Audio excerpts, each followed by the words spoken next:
Then God remembered Noah and every living thing and all the animals that were with him in the ark. And God made a wind to pass over the earth, and the water subsided. The fountains of the deep and the windows of heaven were also stopped, and the rain from heaven was restrained.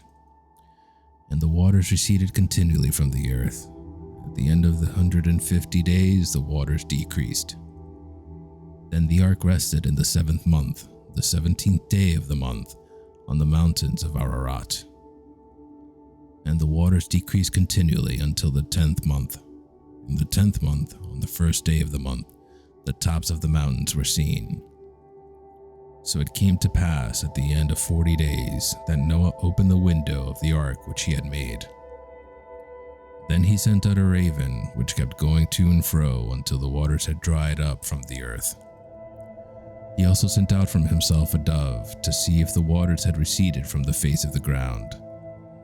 But the dove found no resting place for the sole of her foot, and she returned into the ark to him, for the waters were on the face of the whole earth. So he put out his hand and took her, and drew her into the ark to himself. And he waited yet another 7 days, and again he sent the dove out from the ark. Then the dove came to him in the evening, and behold, a freshly plucked olive leaf was in her mouth, and Noah knew that the waters had receded from the earth. So he waited yet another 7 days, and sent out the dove, which did not return again to him any more. And it came to pass in the 601st year, in the 1st month, the 1st day of the month, that the waters were dried up from the earth, and Noah removed the covering of the ark and looked, and indeed the surface of the ground was dry. And in the 2nd month, on the 27th day of the month, the earth was dried. Then God spoke to Noah, saying, "Go out of the ark, you and your wife, and your sons' wives with you. Bring out with you every living thing of all flesh that is with you, birds and cattle, and every creeping thing that creeps on the earth, so that they may abound on the earth, and be fruitful and multiply on the earth." So Noah went out, his sons and his wife and his sons' wives with him.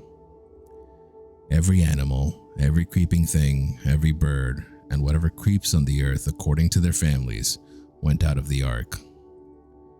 Then Noah built an altar to the Lord, and took of every clean animal and of every clean bird, and offered burnt offerings on the altar.